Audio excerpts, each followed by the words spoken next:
US President Joe Biden and China's President Xi Jinping are set to hold a high-stakes meeting in California, and there is no shortage of potentially tricky topics to discuss. Trade war in the Middle East and Taiwan are among the issues likely to be on the agenda. So what would success look like for each leader? We asked our correspondents to give their assessment. The last 12 months have been very bad for Xi Jinping politically. If he can emerge from his summit with Joe Biden giving the appearance that he is steering US-China relations into calmer waters, he will be pretty happy with that.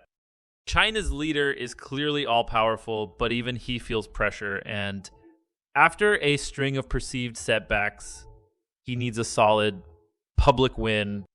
There will be a lot of interest in what subjects the two men will discuss, especially given how many potentially sensitive flashpoints exist between Beijing and Washington. Freedom of navigation in the South China Sea, U.S. support for the government in Taiwan, and trade blocs on certain new technologies could all be on the agenda. But for Xi Jinping, what is paramount is what happens at home. It is the images of him on Chinese media showing a strong figure dealing with the Americans that will be of crucial importance. This year, two of his most high-profile appointees, the foreign minister and the defense minister, were removed without explanation. His judgment is seen as having been tarnished because he selected these men and yet they had to be taken down.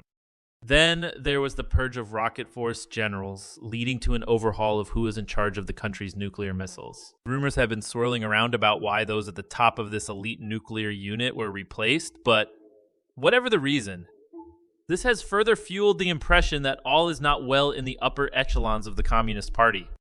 All of this came off the back of Mr. Xi suddenly abandoning his hugely unpopular zero-COVIDs policy at the end of last year, after protests started breaking out across the country calling for an end to the widespread restrictions on people's movements.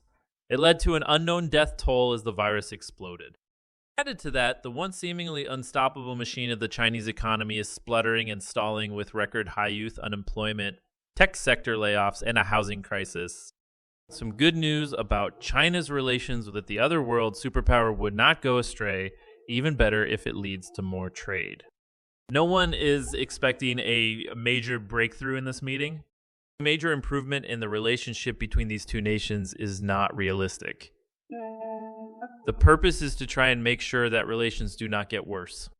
There will be no dramatic headlines or agreements signed, very few concrete outcomes, but it is still important.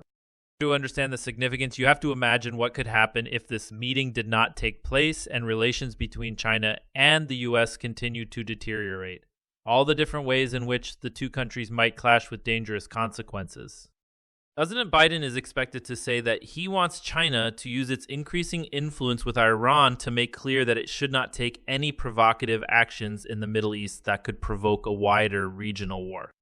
On Ukraine, he will warn against any move by China to provide Russia with deadly military equipment.